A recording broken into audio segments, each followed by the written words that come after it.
I'm AJ Bianco from Podcast PD, a part of the Education Podcast Network, just like the show you're listening to now. Shows in the network are individually owned, and opinions expressed may not reflect others. Find other interesting education podcasts at edupodcastnetwork.com. Hey, welcome back. Steve here, and today I'm talking with Dr. Ryan Gottfredson, a mental success coach and leadership consultant, and we're focused on his book, Success Mindsets, the key to unlocking greater success in your life, work, and leadership. Lots to learn. I love this talk, and I think you will too. Thanks for listening. Don't forget to share and subscribe. Enjoy.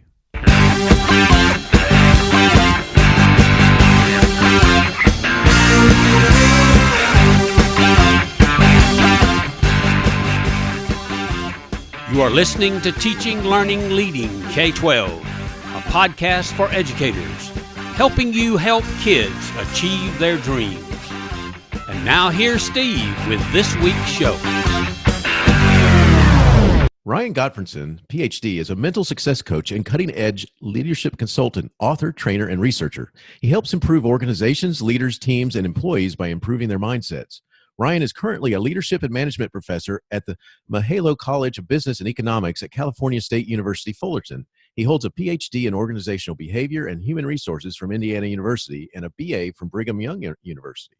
Ryan is the author of Success Mindsets, the key to unlocking greater success in your life, work, and leadership, published by Morgan James Publishing. He also works with organizations to develop their leaders and improve their culture, collective mindsets.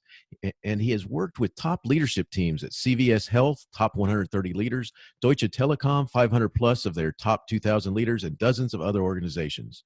As a respected authority and researcher on topics related to leadership, management, and organizational behavior, Ryan has published over 15 articles across a variety of journals, including Journal of Management, Journal of Organizational Behavior, Business Horizons, Journal of Leadership and Organizational Studies, and Journal of Leadership Studies. His research has been cited over 2,000 times since 2014. Ryan, thanks for joining me today. Say hi to everyone.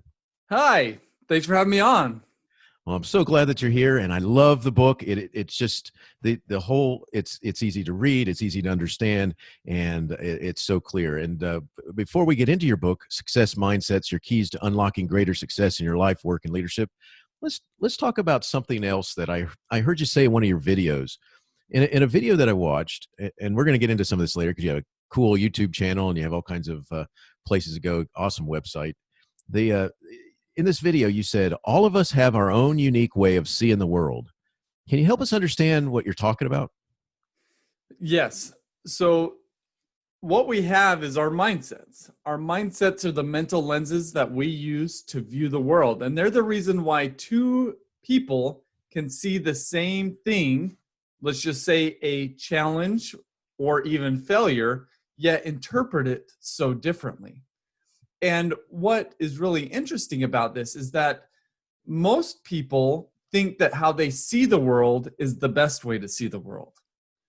But what they may not recognize, and I could even say this from personal experience, is that how we're seeing the world actually oftentimes is not the best way to see the world. And that actually may be limiting and will be limiting how we think, learn, and behave in these different situations that we encounter. And so if we can awaken to these mental lenses that we're using to view the world, then we can unlock greater success across our life, our work, and our leadership.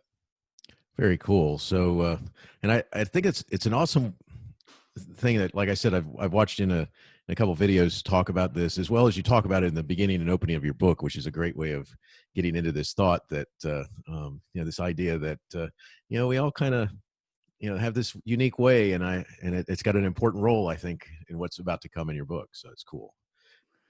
You have identified 4 sets of mindsets in your book. And once again, a reminder, but your book is Success Mindsets: Your Keys to Unlocking Greater Success in Your Life, Work, and Leadership. Before we get into them, though, let's focus on what a mindset is and why you want to understand them. So I've kind of described them as mental lenses, but let me even get into this. May be a little deep into this, but I think we can follow along here. Is that we're going to dive into the neuropsychology associated with our mindsets. You see, as I mentioned, is we've got 2 different people can see the same thing but interpret it differently. And what's going on is, let's just take the situation where we're facing a challenge. Well, we've all got a mindset neural connection within our prefrontal cortex. We've got a positive and a negative neural connection. Because when we encounter these situations, our senses send all sorts of information right to our prefrontal cortex, and then it's up to these mindset neural connections to filter in specific information that we deem most important, and these neural connections interpret this information in unique ways. Now, if which neural connection we rely upon, whether negative or positive, is based upon the strength of that neural connection. So if our negative mindset neural connection is stronger, it's going to fire loud and rapidly. If our positive mindset neural connection is not as strong, it's just going to fire slower and softer.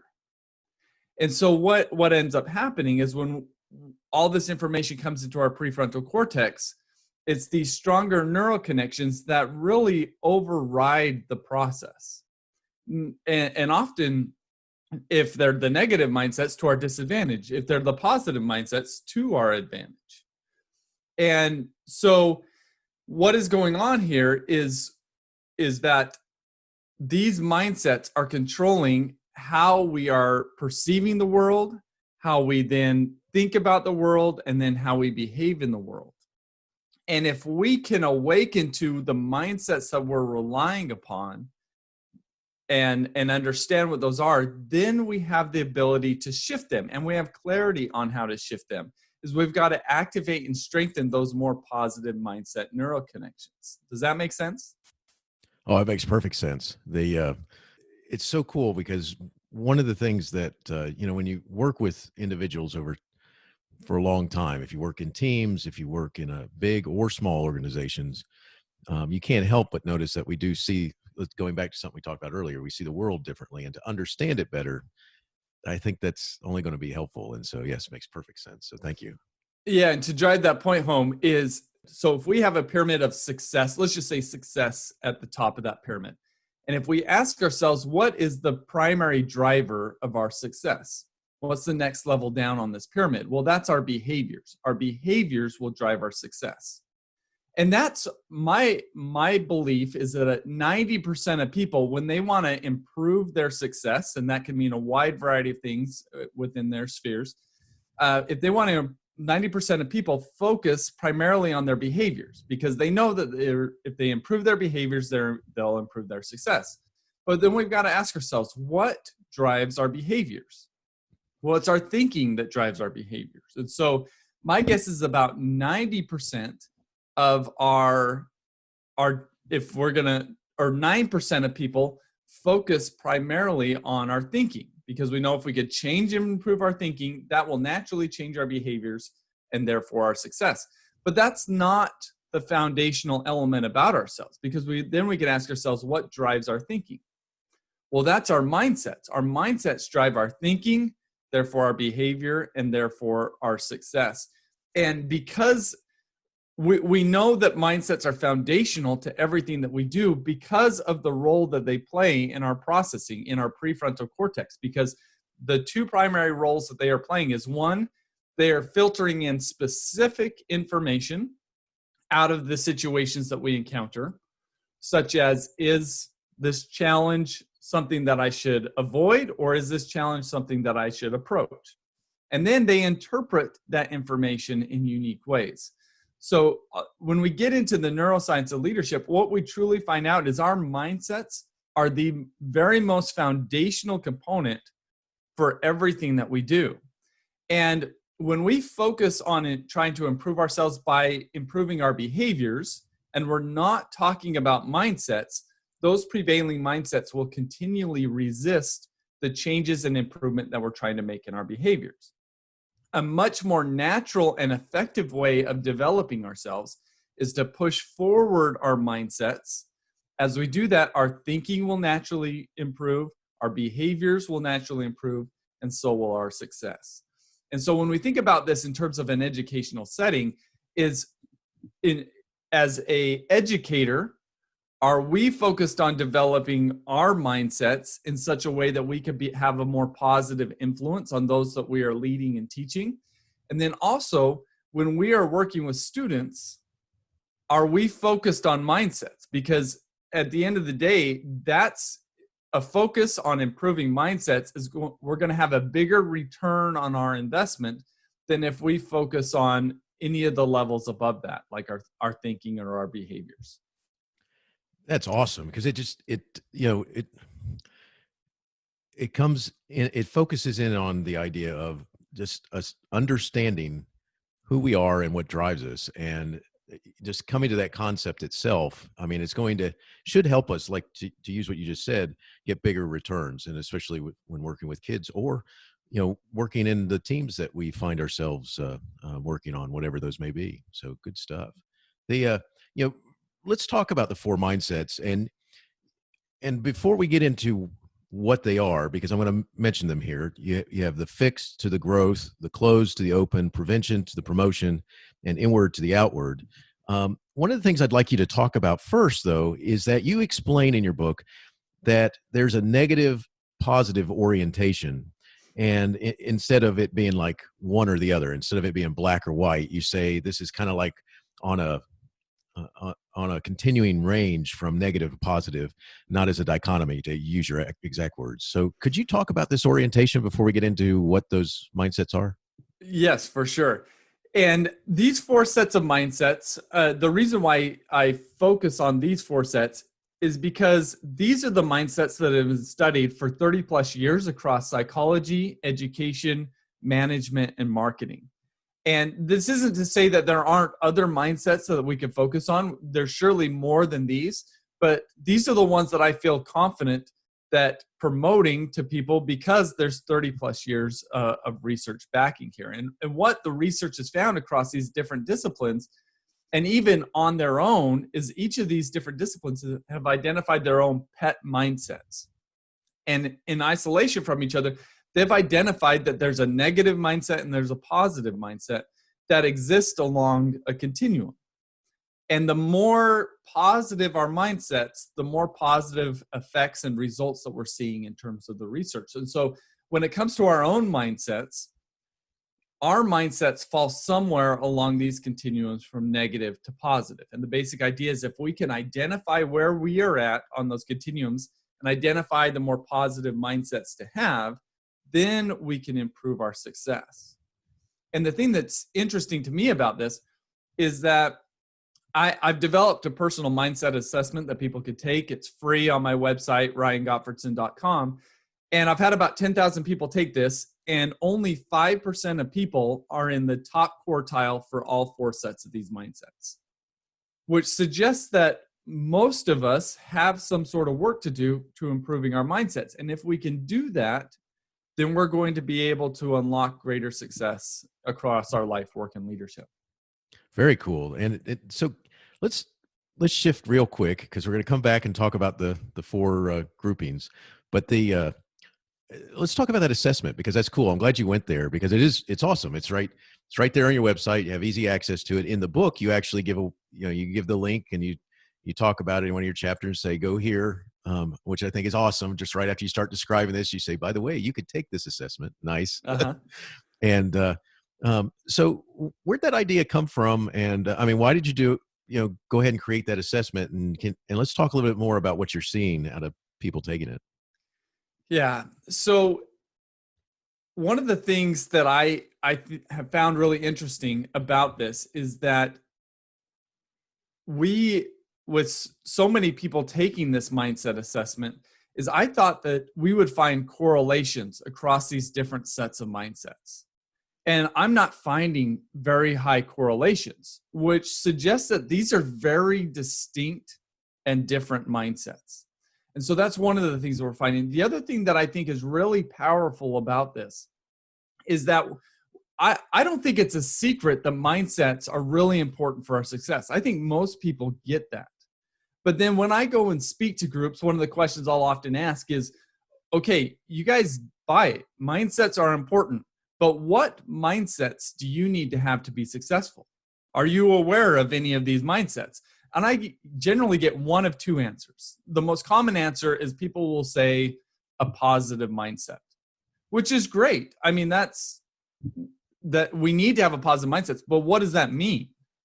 And then the second most common answer is actually no answer at all, that nobody has a clue what mindsets we need to have. Interesting. And so what we're doing when somebody takes the mindset assessment is we're now putting labels and definitions to some concepts that for most people are rather unexplored. And so when we don't have labels and we don't have definitions for these different mindsets, we have no way of introspecting about them within ourselves. But once we put labels and descriptions around these mindsets, now we become empowered to actually do a deep dive in ourselves, that we introspect at a deeper level than we have before. And it gives us a framework in order for us to really enhance our self-awareness. Is we've got a label where we're at, we've got a label where we go, and where we want to go. And once we have that, then we become empowered to do something about it. Excellent. That's, it's cool what you were talking about with the idea that you discovered that, a lot of people have that no concept of it. And, one of the things that is interesting to me is that because, and this is why I was pointing this out before, I think most people do think in terms of it, I must be one or the other. There can't be like gray area, which I think is cool. You kind of get into that description of it's not black or white. It's not, closed or open. And instead, I think a lot of times that's the way we think. A lot of people do think that way, that it's got to be one or the other. So which one is it? Come on, Doc, tell me. Mm-hmm. Yep. Cool stuff. So let's get into a little bit of a little bit about each of the mindsets. So if the 4 pairings are fixed, growth, closed, open, prevention, promotion, inward, outward, can you just give a brief description about the 4 of them? Yeah, I'm going to stay at a really high level, but I'm going to try to make these ideas come to life. And each of these mindsets has an associated desire. So let me focus in on these desires because I think it paints a really interesting picture. So, Stephen, I'm going to give you 4 desires, and you tell me whether or not they're good or bad desires. Okay? Okay. So the first 4 desires are a desire to look good, a desire to be right, a desire to avoid problems, and a desire to get ahead. Is it bad for somebody to have these desires? I don't know. I'm going to fall back on that's a trick question there, because some of those are pretty good, but could be bad. And you're right on, because these desires are incredibly easy to justify. I mean, who wants to look bad, be wrong, have problems, and get passed up? Well, nobody wants to look bad, be wrong, have problems, get passed up. So it's easy to justify, yeah, I want to look good, I want to be right, I want to avoid problems, and I want to get ahead. But then we've got to ask ourselves, where's the focus when we have these desires? And the focus is on ourselves. And they're actually all affiliated with the negative mindsets that we're talking about: fixed, closed, prevention, and inward, respectively. And when we have these negative mindsets and their associated desires, what the place that we're in is what I call self-protection mode. And again, these are incredibly easy to justify. And so it's not uncommon for somebody to take my mindset assessment and say, there's no way that these mindsets are bad, because we could justify them away. But what people often don't realize is there's just higher order desires to have that are associated with the more positive mindsets. Instead of this desire to look good, it would be better for us to have a desire to learn and grow. Instead of us having a desire to be right, we should have a desire to find truth and think optimally. Instead of a desire to avoid problems, we should have a desire to reach goals. And instead of a desire to get ahead, we should have a desire to lift others. And these 4 desires on the positive side are associated with growth, open, promotion, and outward mindsets.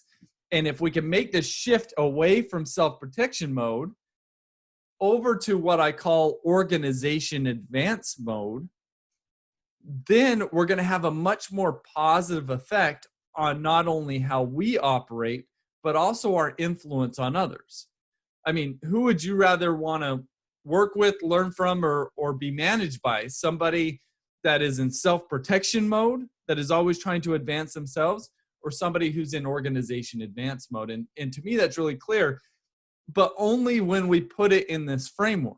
This is awesome. Thanks for explaining that. And one of the things that I want to point out is you start off in the beginning with your book, where you tell a story, and you have this section called Meet Alan, and you explain who Alan is.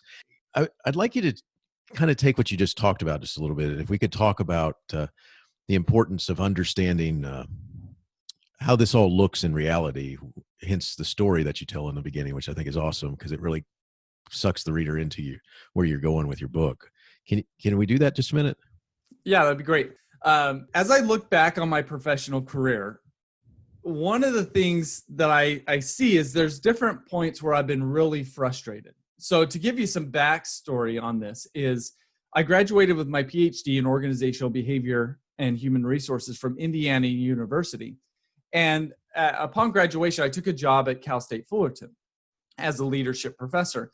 And I was there for 2 years. It was a really good experience, but there were some challenges that were coming up with my experience at Cal State Fullerton. And in fact, there were some elements of, I'm going to call them political elements, that led me to be a little bit frustrated at Cal State Fullerton. So some of these elements involved some of the policies that we have, but that don't necessarily resonate very well with me. And very early on, I kind of pushed back against these, and probably not the most effective way. And that led to a little bit of discord, nothing severe, but it was just led me a little bit frustrated that there's this large government-run bureaucracy, and I wasn't able to make it budge an inch. And shouldn't have been a surprise to me, but it was a little bit at the time. And so given some of this frustration, and there were some other compensation aspects that were related to this, I decided to make the jump over to a consulting organization called Gallup. So at Gallup, we would go into organizations and help them improve employee and customer engagement for these large organizations. And I had been a long fan of Gallup. And so I was really excited about this opportunity. The title that I received was called a research lead, which to me sounded fantastic because I love research. I love Gallup. I love their focus on engagement. To me, this was like a dream job. And I got into Gallup, and come to find out is there's actually not a position called research lead. And effectively what I was a data analyst. And while I love analyzing data, if that's the only thing I'm doing, I'm rather frustrated. And so as I got into this, and I was trying in some ways to bust out of the shell of data analyst for about a year. And that year, what grew increasingly frustrating for me because I just wasn't able to bust through. And it really got to the point where my manager essentially said, look, this job is not a fit for you. I'm letting you go. And I was just like, oh my goodness, what am I going to do with my life? It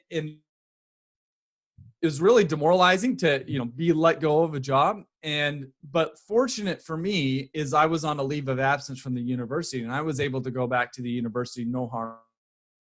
But I was laid off in June.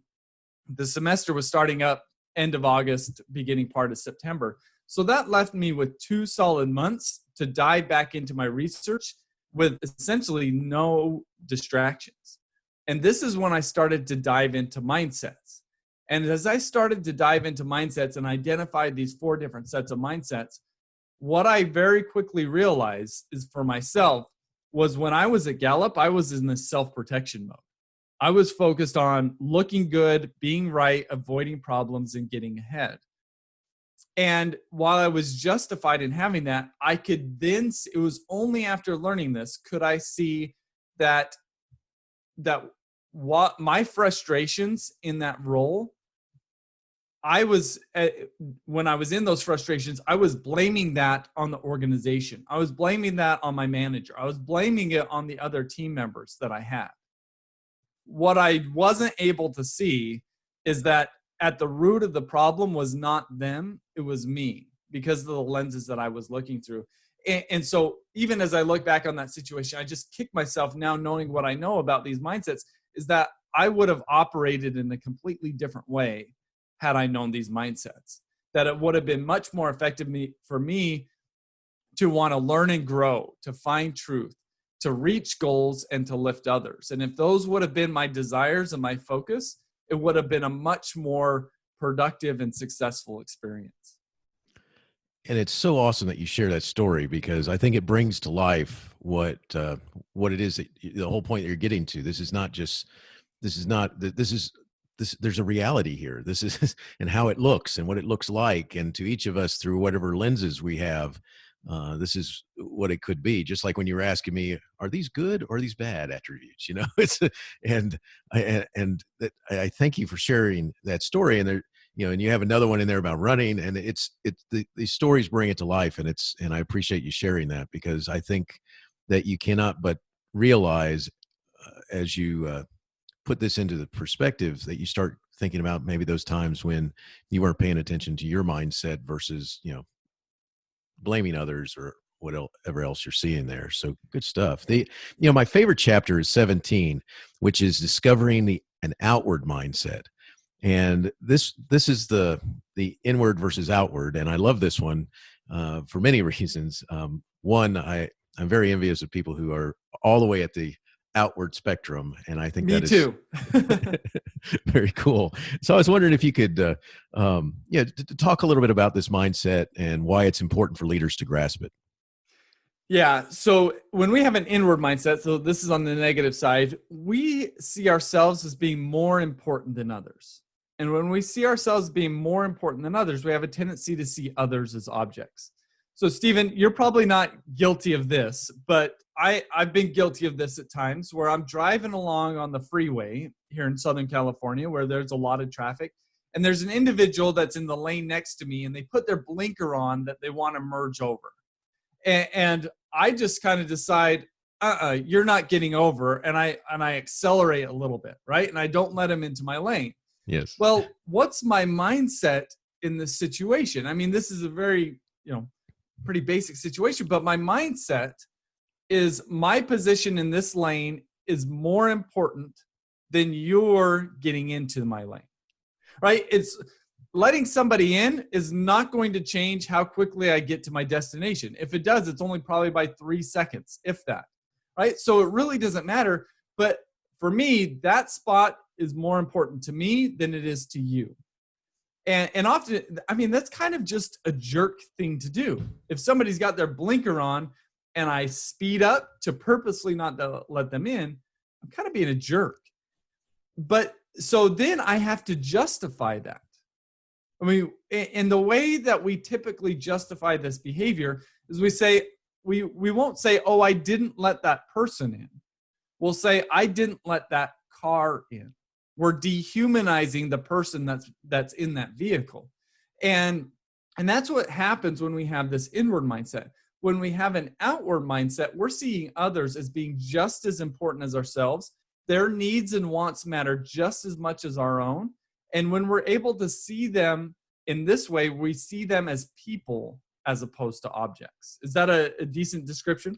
Oh, that's awesome. That's awesome. And I had a hard time not interrupting you, because it's so, what a very real example.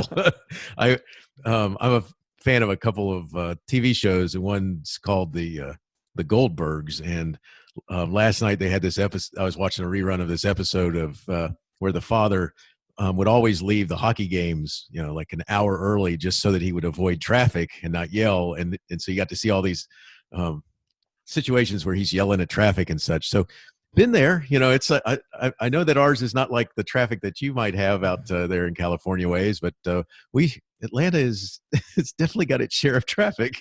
And yeah, you start thinking, you really do, that the justification of it's the car, not the person. And it's so cool. I appreciate you giving that explanation, because it brings it home. Well, and let me give you another example that was really life-changing for me. And this is the mindset set that I feel like I struggle with the most. And one of the ways that we could demonstrate the power of mindsets is let's consider people that are homeless and asking for assistance. In fact, I just read recently that California holds half of the United States homeless population, which is mind-blowing to me. But what that means for me is when I drive to work, it's not uncommon for me to see somebody on the street corner asking for assistance. And we've got to ask ourselves, how do we see these individuals? Do we see them as not doing their best? And I would say for most of my adult life, that's how I would see them. Now, when we see these individuals as not doing their best, we're really quick to be critical of them. I would think, what are they doing with their time? Why don't they do something more productive? Maybe go get a job. And what's my likelihood of being willing to help them and really navigating that situation in the way that lives up to my most ideal self? Well, it's not very likely. But what if I see them as doing their best? Well, when I see them as doing their best, it leads me to ask the question, what in the world has happened in their life that has led them to believe that this is the best way to live? And when I started to ask myself that question when I would see these people, I would quickly grow empathetic, wondering what in the world has gone on in their life. And when I see them in that way, I'm going to be much more inclined to help them, or at least navigate that situation in a much more productive way, living closer to my ideal self. And the difference here is when we see others as not doing the best, we typically have this inward mindset. When we see others as doing their best, we have more of this empathetic outward mindset. And the difference in these situations are not only does it cause us to think differently, right? The difference is being critical versus empathetic. It also causes us to behave differently, less likely to help them versus more likely to help them. And so that's the power of mindsets, is how we see the world around us, how we see others will shape how we think about them, how we behave towards them, and how successfully we navigate in those situations. And so that's an example associated with this inward and outward that for me has been really life-changing, because it's got me out of this critical journey and negative journey in terms of seeing and interacting with others to a much more sensitive and empathetic journey. And I just, for me, I could justify either position, but at the end of the day, the person I'm more excited to be is with that outward mindset. Excellent. Thank you. That's it. And that's why it's my favorite. I mean, because I have friends who just, they would be at the top of your charts. Me, not so much. And I got a lot of work there. So, and I appreciate you sharing those stories because it really hits home. Something that I really like that you mentioned in chapter 21 is this: if we continue to be blind to our mindsets, we will misdiagnose our problems, treat them only at the surface level, and continue to be frustrated. Could you explain this comment? Yeah, and that's I appreciate picking that out, because going back to my Gallup example is I thought that everybody else was the problem but me. But the reality was I was the problem. And until we could come to that realization, then we're going to be handcuffed when it comes to creating a solution that gets us beyond the problems that we're facing. And this is why it's so important for us to awaken to our mindsets, because if we have negative mindsets, they are limiting our success and we don't know it. And in fact, we're going to push back against any suggestion that we need to improve because we can justify those mindsets so well. And that, I think that's one of the beauties of my mindset assessment, is because it's giving us objective results regarding the quality of our mindset. So when somebody takes my mindset assessment, the results that they're getting, they get a score, but that score is less important than there's a label that comes below that score, which is how do they stack up relative to the 10,000 other people who have taken the mindset assessment? Are they in first quartile, second quartile, third quartile, or fourth quartile? So regardless of their mindsets, they're going to learn where they are relative to everybody else. And it's really hard. I'm not saying it's the most perfect measure in the world, But it's really hard to debate those results, given that there's so many people who have taken it. And so for many people, it's sometimes demoralizing, in all honesty, when they take the mindset assessment, because they've been living a life that is justifiable but negative, and they may, because of their mindsets, they may have a tendency to beat themselves up. So those with a fixed mindset, what I'm learning is they don't believe, fixed mindsets when we don't believe that we can learn, grow, and improve. If we have a fixed mindset and we get negative results, then we're inclined to internalize these results. But the reality is we need to take a growth mindset towards this. Is our mindsets, we can change them. And research suggests that we could change them relatively easily. And so this is what the mindset assessment does, and what I hope it does. Rather than give them a reason to beat up themselves, is it gives them a starting place and it gives them a finish line. And it also in the results is it gives suggestions on how they can move from their starting line closer to their finish line. And so hopefully at the end of the day, it helps people awaken to themselves at a level that they've really never explored, and allows them to unlock greater success at their most foundational level. So Ryan, one of the things I'd like to talk about is I gotta ask, because it's really cool. I've enjoyed reading your book. It's easy to read. It really makes it clear, this understanding of mindsets and why we want to know, and helping us interact with people. And it's the more you read, you kind of start, and especially if you take the assessment, you start questioning, if you're honest with yourself, you start going, okay, yeah, there I am. Yeah, that's good. And, one of the things that is really cool is you are an instructor. I mean, you're a professor. Are we talking about young people out of high school? Or are we talking all ages? And can you talk a little bit about how it's received when you're talking about mindsets and such with your classes? It is such an awesome experience talking about this with my students. So I generally teach juniors, seniors, or graduate students at the university. And the students, when we first start talking about it, you could tell they're just lapping this up. And the reason why they do this is because these are just novel concepts that they have never been exposed to before. And so it's really cool because they're just kind of like, wow. And we present some really cool studies, some of these studies I talk about in the book. And they're just, I can't believe that just how we see the world shapes how we think, how we learn, and our behavior in such dramatic ways. But then the interesting part is I'll have them take my mindset assessment. And then what I do with the results, and I do this also with the organizations that I work for and work with, is I aggregate their results up to the collective level.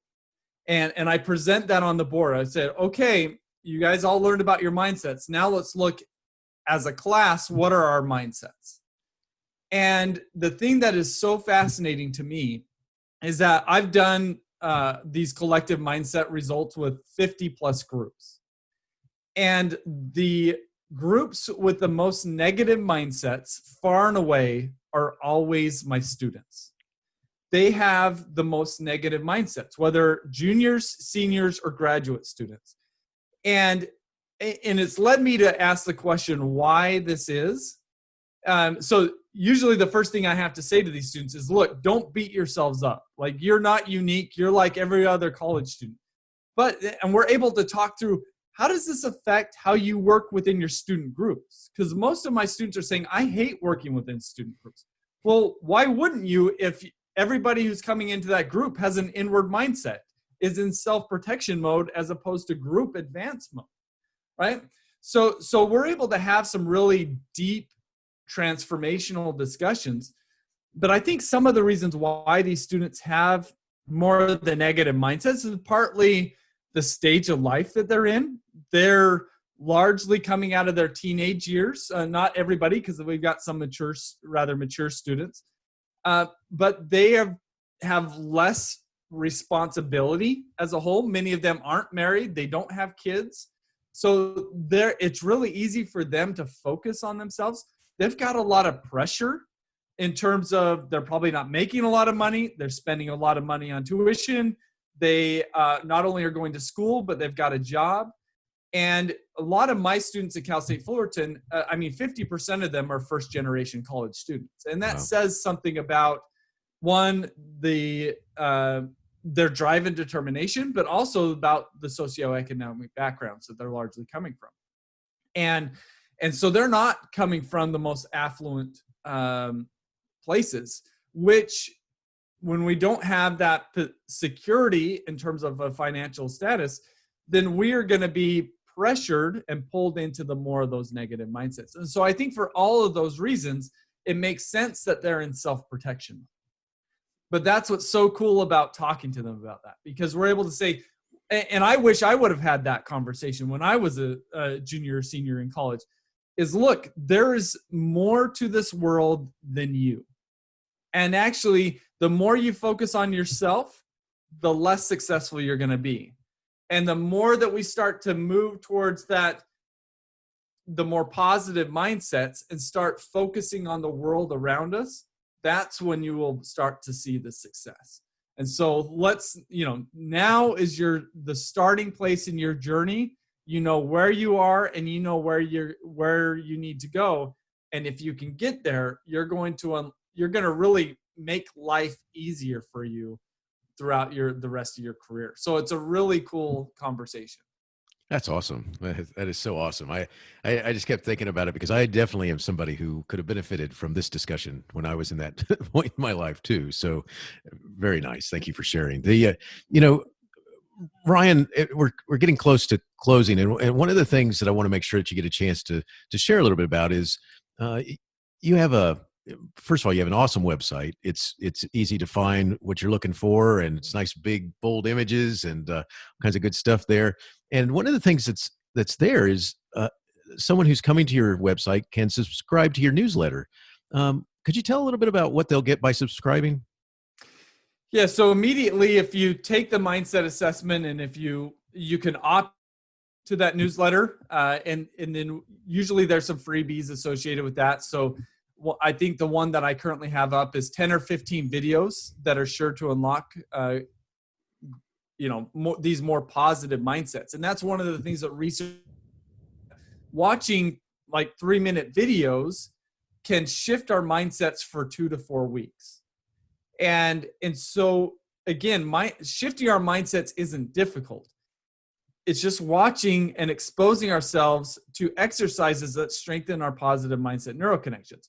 Now, if we do one workout in the gym, does that mean that we're going to be strong over the next 2 months? No, the gains that we receive from one workout are limited. But what if we start going to the gym on a regular basis? We sustain those gains, and we even increase. And that's the same idea that goes with our mindsets. We've got to continually work out our mindsets. So my newsletter is one way to do that. Is every week I just post a blog post or an article that is related to mindsets, and hopefully that's one way to activate and strengthen our positive mindset neuroconnections. Also on my website, I've developed a tool that people are loving. It's called a digital mindset coach. And you can get either an email or a notification on your phone about every other day to interact with different exercises to strengthen your digital or your mindset. So we have videos built into that. We have short journaling exercises and questions. And our original purpose for the digital mindset coach was twofold. One, to help us strengthen and improve our mindsets, which we're doing. And two, to enhance learning and retention around these mindsets so that in the moment we could better navigate those situations. We could kind of step back, be more mindful. And that's what we've learned is the third benefit that we didn't necessarily anticipate is people are saying, I have greater ability to metacognate about myself, that I'm enhancing my self-awareness. And then the fourth benefit, another one that we didn't necessarily anticipate, is they're saying, I'm finding myself more intentional about my mindsets. I'm finding myself more intentional about just my day in general.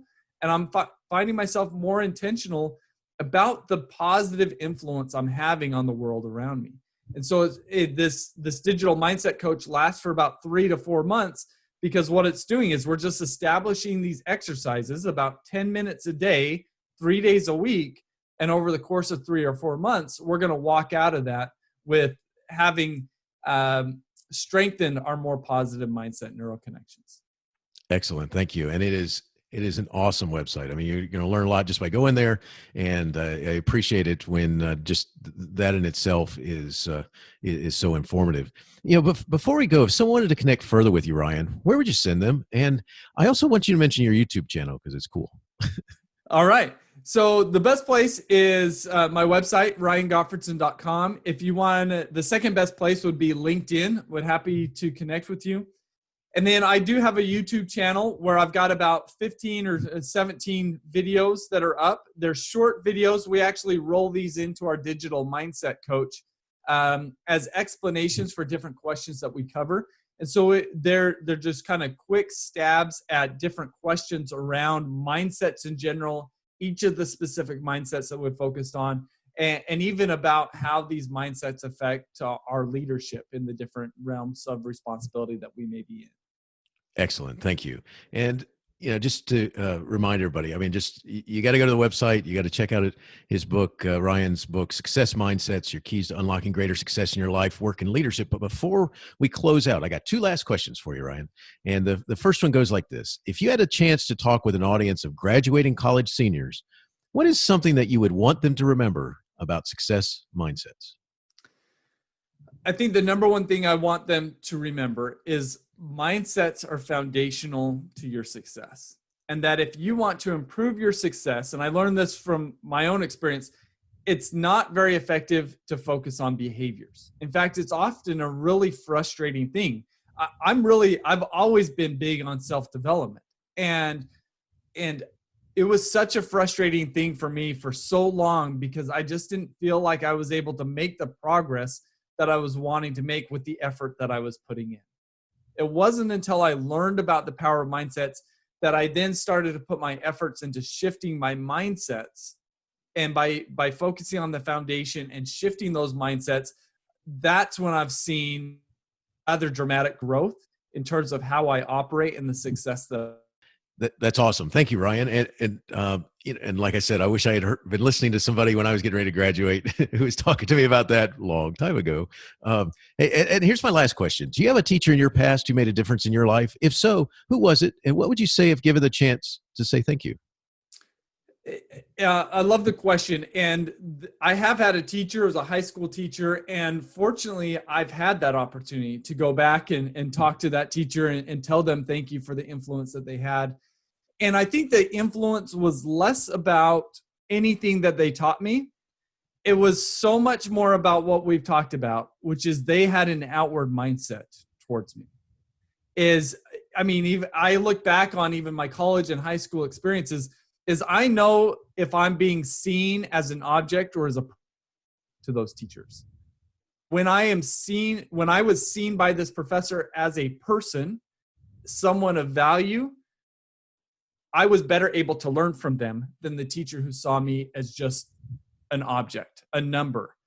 And to me, there was just such a stark contrast for this to be seen as a person relative to everybody else. So that's why they stand out in my mind.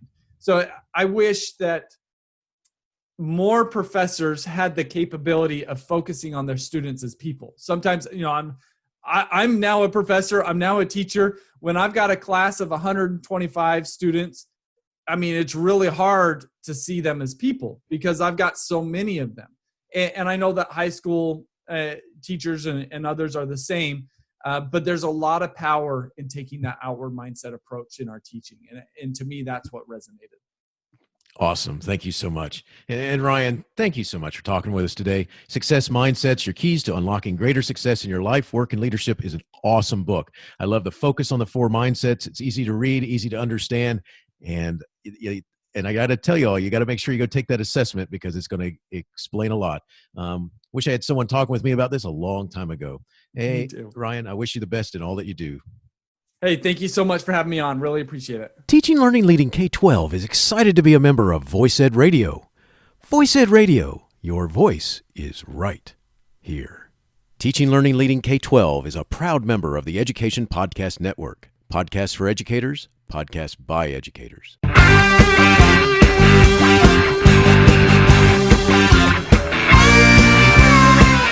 The opinions expressed on Teaching Learning Leading K12 are those of the guests and host. Teaching Learning Leading K12 is intended to share ideas, advice, and suggestions for classroom teachers and school administrators. Teaching Learning Leading K12 is produced for educational purposes. Thanks for listening, and I hope you'll share it with your friends.